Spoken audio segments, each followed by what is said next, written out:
Le coton, un enjeu économique et politique pour le Bénin. Le Bénin,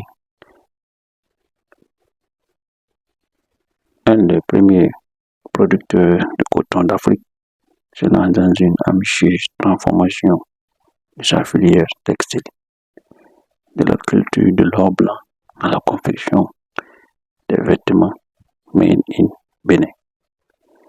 Le pays mise sur la valorisation de sa production locale, la création d'emplois.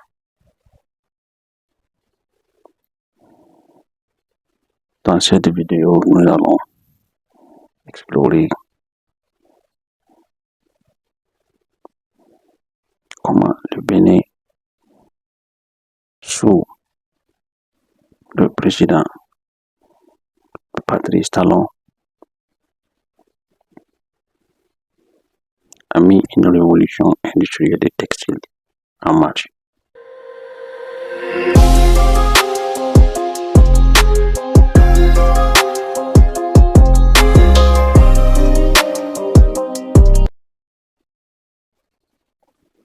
Le coton est l'une des matières premières la plus importante au Bénin. Le Bénin, en fonction des années, souvent la première ou bien la deuxième place entre le Bénin et le Mali dans la production de coton en Afrique.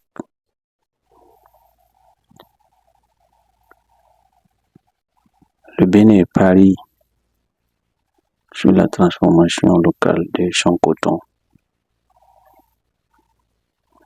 pour une chaîne de valeur directement du chien à la transformation et aux vêtements.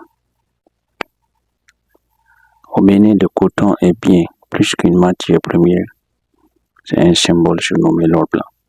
Il a façonné l'histoire et l'économie du pays. Mais aujourd'hui, le Bénin ne se contente plus d'exporter son coton brut. Sous l'impulsion du président Patrice Talon, lui-même surnommé le roi du coton, le pays a mission de devenir un acteur majeur dans la transformation textile en Afrique. Le Bénin, avec ses 13 millions d'habitants, rivalise avec le Mali pour le titre de premier producteur de coton d'Afrique. La production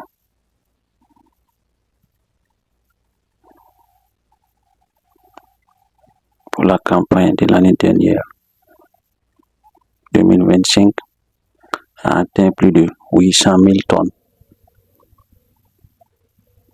de production. Ce chiffre témoigne l'importance de cette culture pour l'économie béninoise.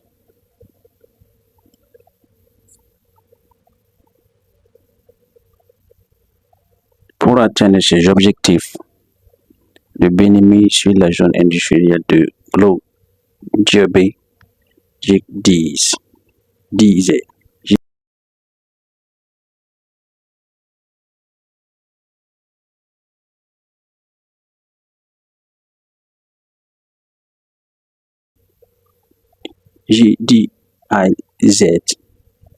est une zone industrielle qui présente comme une fer de lance de la transformation du coton au Bénin. Ce complexe industriel ultra-moderne conçu en partenariat avec les hommes d'affaires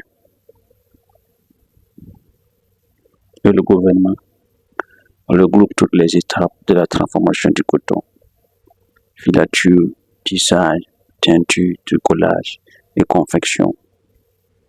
Les produits finis comme des habits, des t-shirts, des sous-vêtements, des chaussettes, tout ce qui est comme habits, comme vêtements.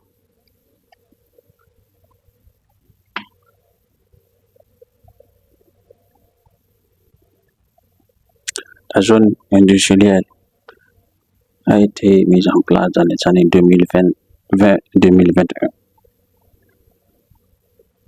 Après avoir commencé le travail,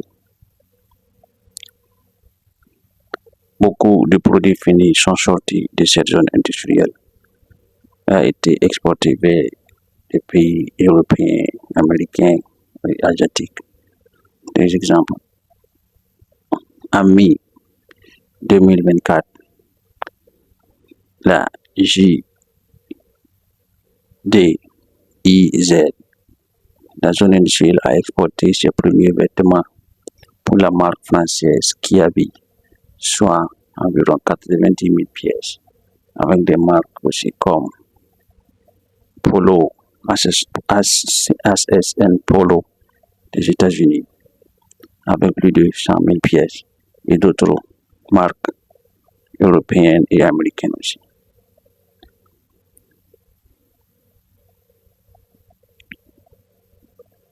Le directeur général de la société de cette zone industrielle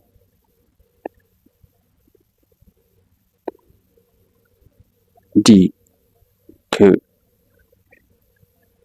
le Bénin a mis les moyens et ils ont toutes les infrastructures nécessaires à la transformation des produits agricoles comme le coton.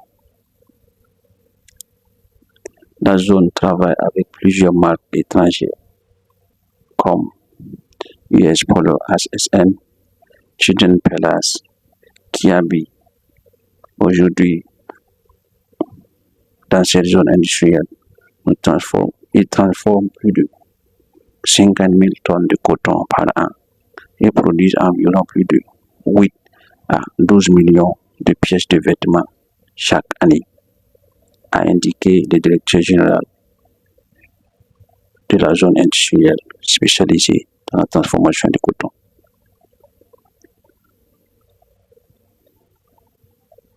L'initiative de cette révolution industrielle vise à créer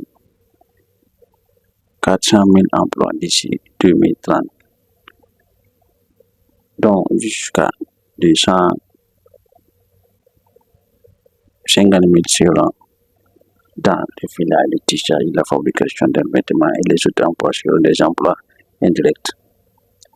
Elle prévoit également l'augmentation des exportations de 5 à 15 milliards de dollars d'ici 2030 et de renforcer le PIB du Bénin de 4 à 7 milliards de dollars d'ici 2030. Avec cette révolution, ça encourage les artisans locaux à mettre en valeur leur marque de fabrique. On a un exemple comme Nadia Andele avec sa marque couleur indigo proposant des produits authentiques en coton made in Bénin. En plus de ça,